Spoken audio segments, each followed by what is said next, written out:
Hola, ¿qué tal? Saludos a todos los escuchas. Le informo que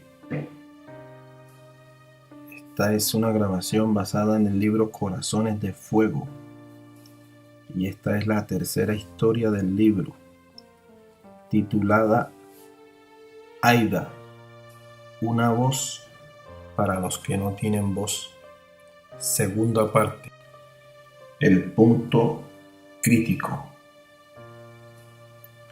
Aida había procurado practicar su fe cristiana dentro de los límites de las leyes soviéticas.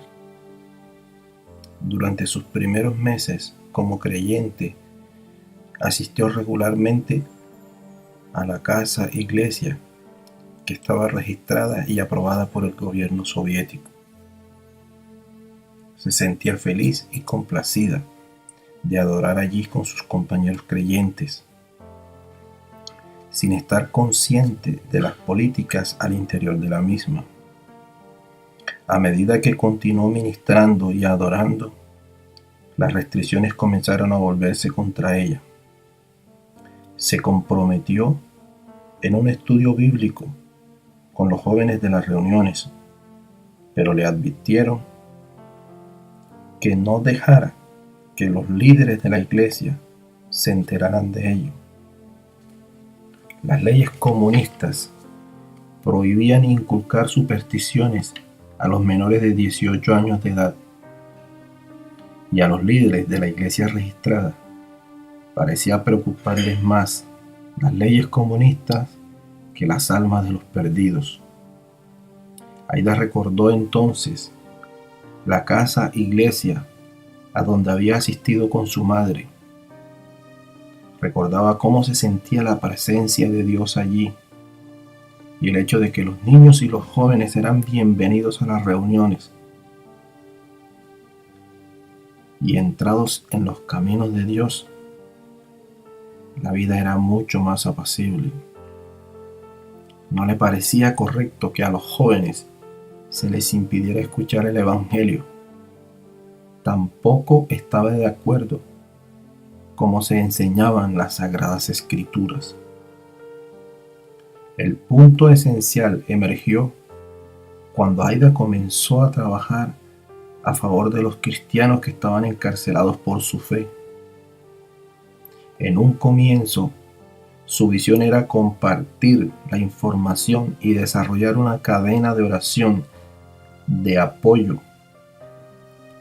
para esos compañeros encarcelados. Los líderes de las iglesias registradas tenían las listas de quienes estaban en prisión, pero las trataban como secretos de Estado, no como información que otros cristianos necesitaban conocer. Para Aida, esta era exactamente la información que debían conocer otras personas. ¿Cómo podían los cristianos dentro de la Unión Soviética y en el resto del mundo orar y adorar apoyo a estos hermanos y hermanas en Cristo que estaban en prisión, si ni siquiera noticias de sus sufrimientos ellos tenían? Aida trabajó para que se corriera la voz. El esfuerzo que puso en el conflicto con los líderes de la iglesia registrada marcó una diferencia. En pocas palabras, el asunto crítico era que las autoridades trataban de mantener controlada a la iglesia desde adentro, utilizando sus propios ministros. Declaró después: querían introducir prohibiciones que supieran que la vida espiritual de la iglesia no era como estaba escrita. Para la década del 60 tuvieron bastante éxito en ese aspecto. La posición de los líderes se ponía directamente a sus esfuerzos de difundir información acerca de los creyentes encarcelados, de modo que tuvo que hacer frente a una disyuntiva: permanecer en la iglesia registrada por protegerse a sí misma o unirse a la iglesia clandestina y luchar para proteger a sus hermanos y hermanas en prisión. La influencia de la iglesia registrada era real. Después de todo, era el grupo al cual su hermano había pertenecido antes de su muerte y tenía muchos amigos allí. Pero Aida rehusó recoger la pasividad. Se negó claramente a seguir los líderes que estaban más preocupados por tener la aprobación del gobierno que por sus hermanos cristianos prisioneros. De modo que arrojó todo el peso de su personalidad y de su duro trabajo dentro de la iglesia clandestina, conociendo el precio que posiblemente pagaría por su decisión. El 4 de junio de 1962 apareció un artículo en Smena, un periódico que servía como vocero del gobierno soviético. El artículo, cuyo título era "No sea un cadáver entre los vivos", buscaba desacreditar a los creyentes en general y a la iglesia clandestina en particular. La política del gobierno decía que no hay Dios, y el articulista se mofaba y ridiculizaba a quienes seguían a un imaginario Mesías. Cuando Aida lo leyó, comenzó a redactar una réplica, una defensa de su fe y todos los que la profesaban. La remitió a Smena, pero desde luego no se la publicaron. El asunto había terminado allí, pero ella mostró el artículo y la respuesta que había escrito a sus compañeros creyentes. Estos, impresionados, le pidieron una copia. Entonces, algunos cristianos vinieron desde Ucrania a visitarla también y le pidieron copia para llevar a sus hogares. Pronto se estaban imprimiendo centenares de copias que se entregaban personalmente entre los creyentes de toda la Unión Soviética. Los miembros de la iglesia clandestina se sentían alarmados al leer cómo atacaban su fe, pero luego se animaban al leer la atrevida y bien articulada respuesta de una de sus compañeras creyentes. Aida pasó ahora a estar a la vanguardia de la samizdat, una nueva práctica de autopublicación y comunicación. Los funcionarios del gobierno sencillamente no podían vigilar a todos los meógrafos, todas las fotocopias y las imprentas que habían por culpa y causa de sus escritos. El nombre de Aida Chirvisnova llegó a ser conocido por millares de creyentes que jamás había visto. También se hizo popular en esferas entre los jerarcas de la policía secreta de la Unión Soviética. Un intento de reeducación. Que la enviaran a prisión no era una amenaza liviana para ella. Ya había estado allí antes. Después que los camaradas de la corte anularan su permiso de residencia en Leningrado en 1963, estuvo algún tiempo visitando a su hermana en Ucrania, en donde la impresión, la tenacidad y la audacia de los creyentes la agradaron. regresó a Leningrado con una renovada determinación. La policía la buscaba, pero entró a la ciudad y se ingenió la manera de evitar la captura. Sin el permiso de residencia podían arrestarla en cualquier momento. Sin embargo, continuó con su trabajo cristiano. Aida y sus amigos continuaron reuniéndose en el bosque, a las afueras de la ciudad, para evitar que los detuvieran. Pero fue precisamente allí, en la floresta, donde ocurrió su primer arresto formal en 1965. Tenía entonces 25 años de edad. La policía llegó y empezó a cazarnos como animales, declaró un testigo posteriormente. Nos empujaban y nos agarraban por el cabello. Detuvieron a varias personas. Algunas las multaron y a otras las encarcelaron por 2 semanas. Aida fue una de las arrestadas. La policía puso en marcha un juicio contra ella. Un juicio que no tenía nada que ver con una religión. Aunque la arrestaron fuera de los límites de la ciudad, la acusaron de no tener permiso apropiado de residencia en Leningrado. Durante el juicio, que se realizó en un pequeño recinto en el edificio judicial Rayón, no se le permitieron siquiera hablar.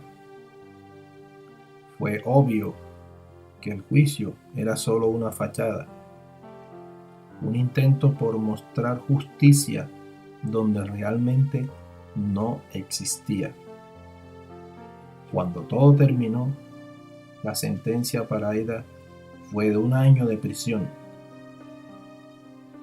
No se sintió sorprendida por el veredicto. Había tenido amistad permanente con creyentes que estuvieron en prisión. Muchos estaban dispuestos a volver allí si eso los conducía a seguir a Cristo. Ahora era su turno. El objetivo del sistema carcelario soviético era reeducar a los reclusos. Esta pobre gente se había descarriado, afirmaban los funcionarios judiciales. Se les debe mostrar y convencer de la veracidad y el poder del sistema soviético. La gloria de la madre patria. Además de las montonadas sesiones de reeducación, a Aida la obligaban a pasar muchas noches frías en un duro y húmedo piso de cemento. Nunca había suficiente comida y la que había a veces no era ni apropiada para animales. Durante su encarcelamiento la llevaron a una clínica psiquiátrica. Después de 30 días de evaluación, los médicos dijeron que estaba normal y la regresaron a su celda. A los meses pasados, bajo el cruel sistema carcelario comunista soviético, se añadían los años de temor debido a los fanáticos jóvenes. Ella no asimiló la reeducación soviética. En vez de debilitar su fe en Cristo, la experiencia fue lo contrario, la fortaleció. En vez de hacer que cesara de difundir la palabra de Dios, salió de prisión con un mayor deseo de compartir y comunicar la verdad de Jesús. Allí pudo conocer bien cuál era el precio de hacerlo y jamás vaciló en su determinación. El Estado no interfiere. Ahora había llegado el momento para los alegatos finales en el juicio para Aida. Las conclusiones finales del fiscal vinieron primero y el funcionario decidió comenzar con un recuento parcial de la historia de la Iglesia en Rusia. Después de la gran revolución socialista de octubre de nuestro país, la Iglesia y el Estado se separaron y los creyentes de todas las religiones adquirieron el derecho a la libertad de creencia. Empezó afirmando con orgullo, pero luego continuó acusando a los cristianos evangélicos y a los bautistas y el concilio de las iglesias de alentar a los creyentes a no someterse a las leyes del Estado. Las comunidades que en el concilio de iglesias que apoya no están registradas, continuó el fiscal. Sus reuniones ilegales las celebran en casas particulares y en lugares públicos. Algunos creyentes han sido convictos de quebrantar las leyes sobre cultos y el concilio de iglesias presenta esto como persecución de la fe. Durante 7 años ha mantenido esta lucha titánica contra las autoridades. De la historia de la Iglesia y la situación general de los creyentes, el fiscal pasó finalmente a los detalles específicos del caso de Aida. La acusada, Sitnikova, tenía nexos con personas de todo el país, pero su tarea principal era establecer contactos en el exterior.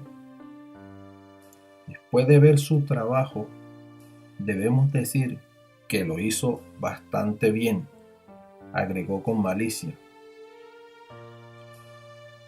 Luego su tono se hizo más arrogante.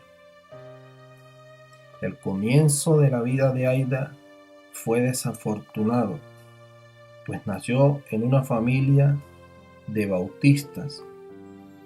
Desde luego, es una lástima que tengamos que descartar a una persona, pero hemos hablado bastante con ella y le hemos hecho ver claramente el carácter antisocial de sus acciones.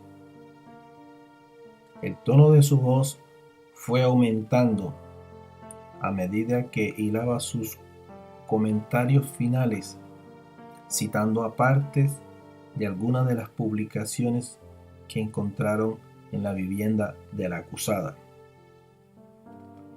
Uno de los artículos cita las palabras de un hombre llamado Krinchikov. En su testimonio en el juicio de Moscú, esos hermanos que están en las cárceles y en los campos de reclusión no están sufriendo por haber quebrantado las leyes soviéticas, están sufriendo porque han permanecido fieles al Señor. El fiscal movió su cabeza, aparentando cierta solemnidad. Todo esto es una declaración falsa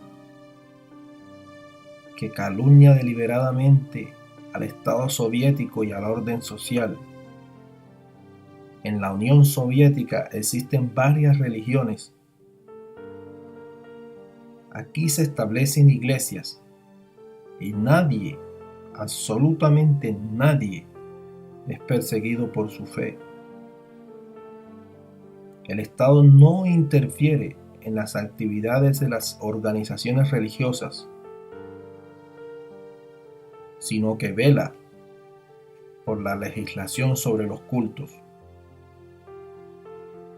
La culpabilidad de la acusada Sitnikova de difundir sistemáticamente falsas acusaciones que calumnian al Estado soviético está plenamente demostrada. Estas sanciones están penalizadas por el artículo 190, literal 1 del Código Penal. Por lo tanto, solicito de esta Corte una sentencia para la acusada Aida Chirnikova de 2 años y medio de prisión. Con esta petición se sentó mostrando una presumida y confiada sonrisa y satisfacción en su rostro. Para los cristianos solo existe un curso de acción. El juez se volvió hacia ella, indicándole que era su turno para presentar el último alegato en su defensa. Tenía la intención de hablar sobre la esencia de los cargos en mi contra, empezó diciendo con voz clara y calmada, pero aquí se han tocado otros asuntos. Tengo que referirme a ellos también, aunque como ya se ha dicho antes, no tengan relación con este caso.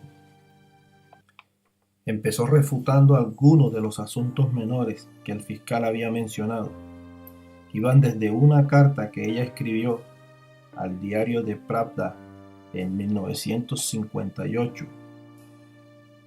hasta su trabajo en un laboratorio de construcción posteriormente.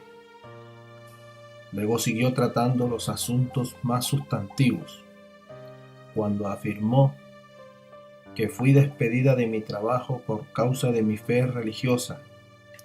Se me dice, esa es una afirmación deliberadamente falsa, pero miren lo que ocurrió. Después que fui liberada de prisión, encontré trabajo en una imprenta.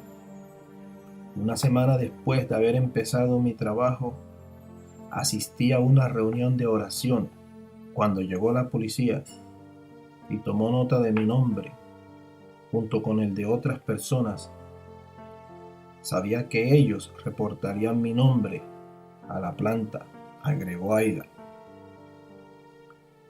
Todos en la imprenta se sintieron alarmados cuando supieron que era cristiana. Comenzaron a decirme desde un comienzo que si no cambiaba mi punto de vista sería despedida. Ellos no me ocultaron este hecho, me lo dijeron con toda franqueza. La imprenta es una institución política. No todo el mundo puede trabajar aquí. Me dijeron eso, a pesar de que esa imprenta en particular estaba bajo la administración de los ferrocarriles y nada secreto se imprimía allí, solo papelería de la misma empresa, tiquetes y horarios de trenes. No sé qué había allí que no pudieron confiarme a mí, continuó diciendo Aida. Las cosas surgieron y siguieron así durante 3 semanas. Luego me citaron a la oficina del administrador, donde me dijeron que estaba despedida. Por supuesto, no me dijeron por qué causa me despedían, pero yo sabía que era por mi fe, porque no existe tal ley que permita que la gente la despidan de su trabajo por sus creencias religiosas. De modo que utilizaron como pretexto una reducción de personal. Cuando fui al taller y dije que me habían despedido como parte de un recorte de personal, los operarios casi no podían creerlo. Una de las máquinas estaba inactiva porque no había quien la operara. El administrador me dijo, no podemos emplearla porque su permiso es válido solo fuera de la ciudad. Como si ellos no hubieran visto previamente mi permiso de residencia. Mi permiso no era para la ciudad. Como si el mismo administrador no hubiera chequeado previamente mis documentos. Aida le dijo a la corte que cuando la policía empezó a hacer preguntas, supo que no pasaría mucho tiempo antes de que la arrestaran otra vez. Solo habían pasado 6 meses desde mi liberación y quería hacer algo útil antes de volver a prisión. Tenía trabajo que debía terminar. Respiró profundamente. La discusión de su caso era extenuante. Demandaba una concentración mental, emocional y espiritual. Y esta era difícil de mantener por largos periodos que se prolongaban los alegatos. Le pidió al juez un receso de 10 minutos, a lo cual éste accedió. Cuando se reinició el juicio, centró sus comentarios específicamente en el caso contra ella. La difusión de una publicación no es en sí misma un delito y la fiscalía no encontró declaraciones deliberadamente falsas en las revistas del periódico El Heraldo de la Salvación y las Hojas de Fraternidad. No tienen bases para llevarme a juicio. Por lo tanto, tengo que hablar acerca del contenido de esta literatura.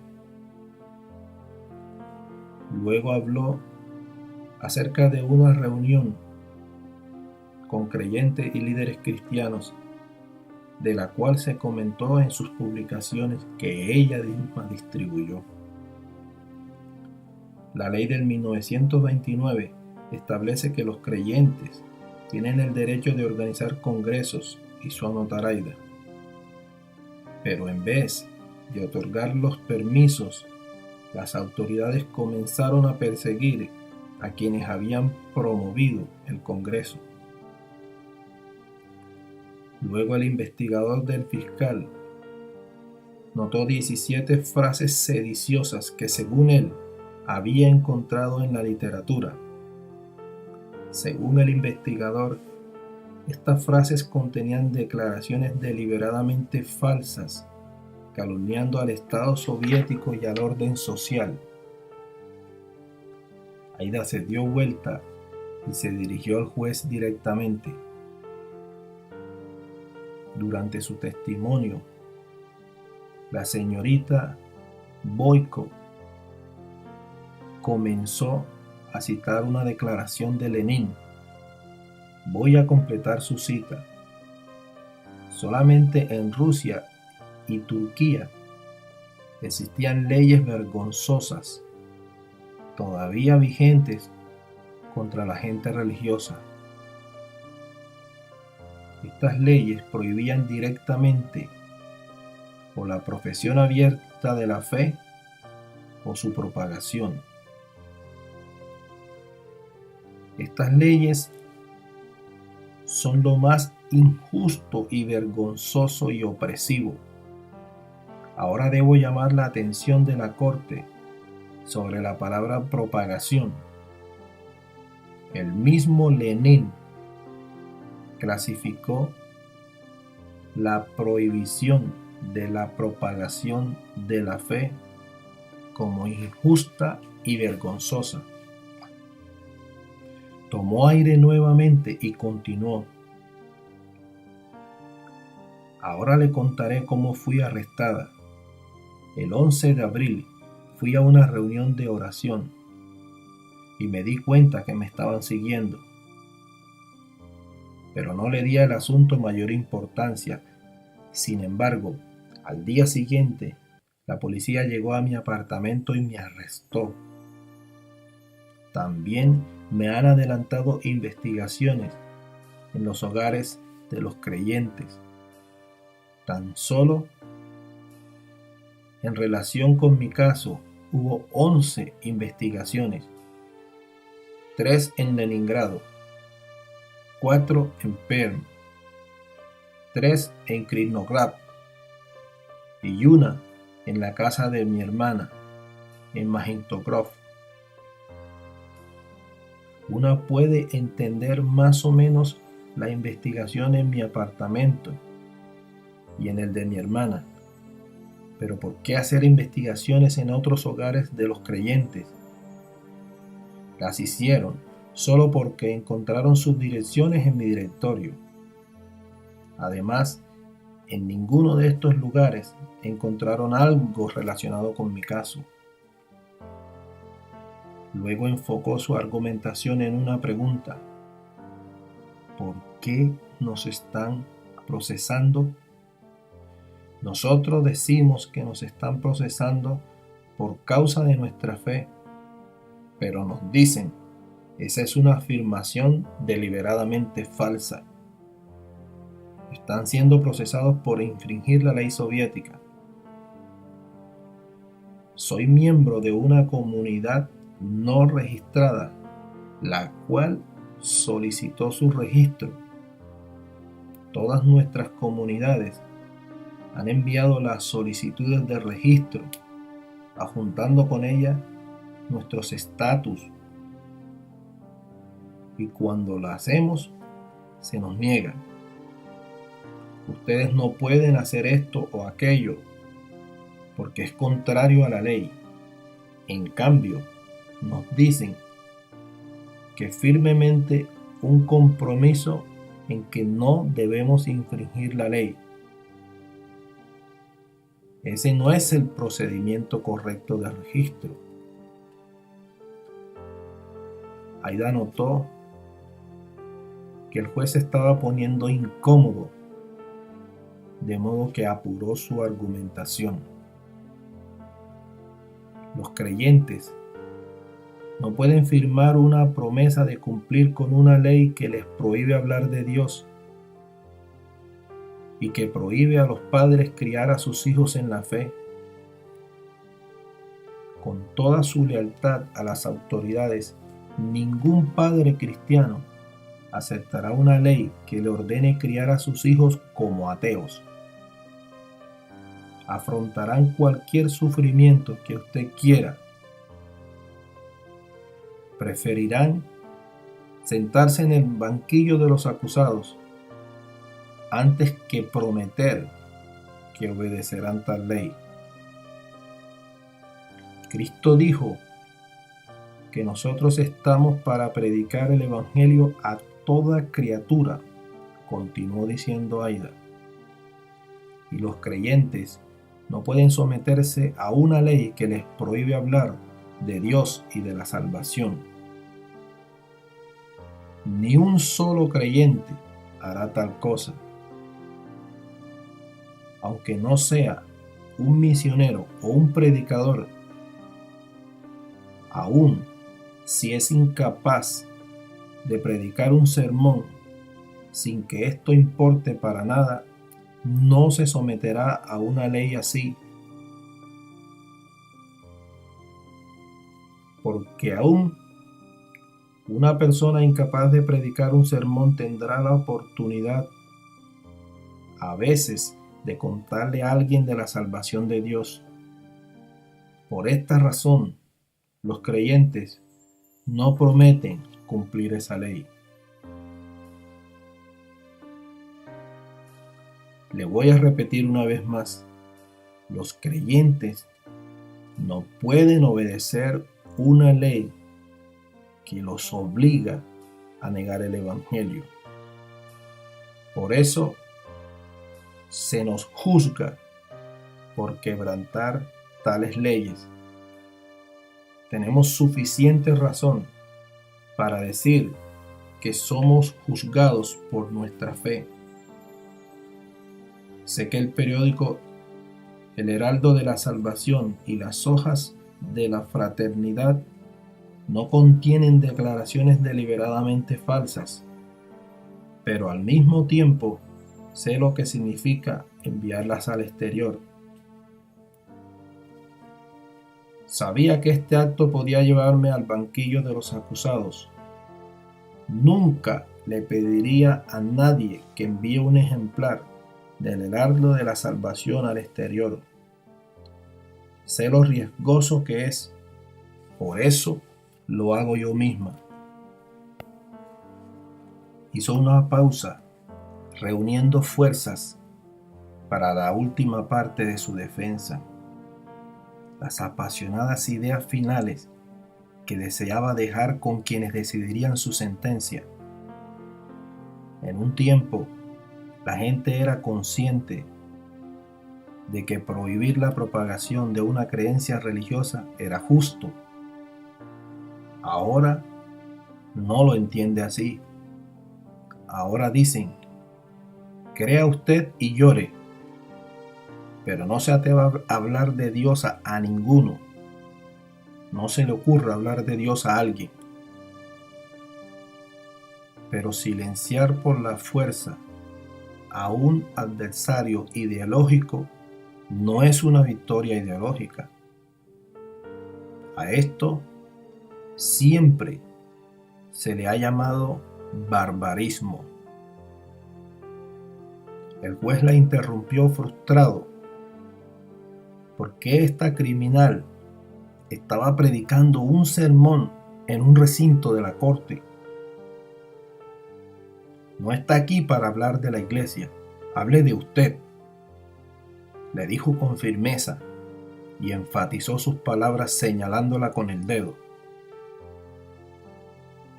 Aida no se acobardó.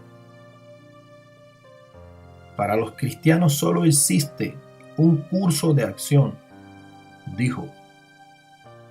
El creyente no puede ser más que confrontador. Una vez que conoce la verdad, tiene que seguirla y defenderla, y si es necesario, sufrir por ella. No puedo ser diferente.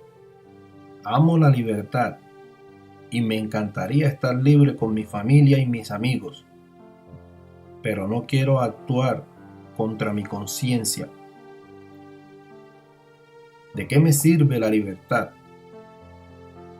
si no puedo llamar a Dios mi Padre? El conocimiento de que mi alma y mis ideas son libres me animan y me dan fuerza. Eso es todo lo que quería decirles. Se sentó. Había presentado su caso y su corazón estaba tranquilo. Epílogo. Al juez no lo convenció el espíritu de Aida, ni lo convencieron sus argumentos.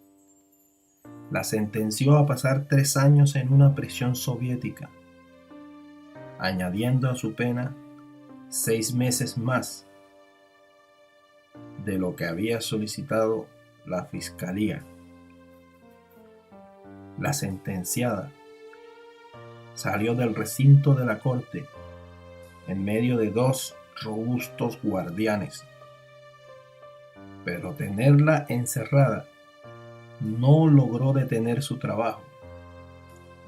Las transcripciones de sus juicios fueron copiadas cuidadosamente sobre 20 pedazos de tela cortados de sus sábanas y otras prendas similares, y fueron enviadas clandestinamente fuera de la Unión Soviética. Creyentes de todo el mundo pudieron leer las palabras de Aida. Aida de Leningrado, y lloraron por esta fiel hermana en Cristo. Aida salió del campo de trabajo forzado El 12 de abril de 1971, tras su liberación, los funcionarios judiciales le dijeron que no había aprendido nada durante el cumplimiento de su pena, pero en realidad sí aprendió, y mucho, aunque no exactamente lo que sus captores soviéticos querían enseñarle. Había adquirido un doctorado en fidelidad a Dios y una mayor comprensión de la profunda alegría y la satisfacción que produce servirle a Cristo. Se había convertido en miembro activo del grupo que el apóstol Pablo llamó los participantes de los padecimientos de Cristo. El día de hoy, Aida Sitnikova vive en San Petersburgo. Su fe ha sobrevivido al régimen que procuró destruirla. Actualmente, para los cristianos como ella, es legal reunirse para adorar y predicar. Recientemente su iglesia se reunió en un acto especial, la celebración del aniversario 40 del ministerio de la iglesia, y para recordar la fidelidad de Dios con sus miembros. Una exposición especial honra a quienes fueron martirizados por causa de la fe en Cristo Jesús.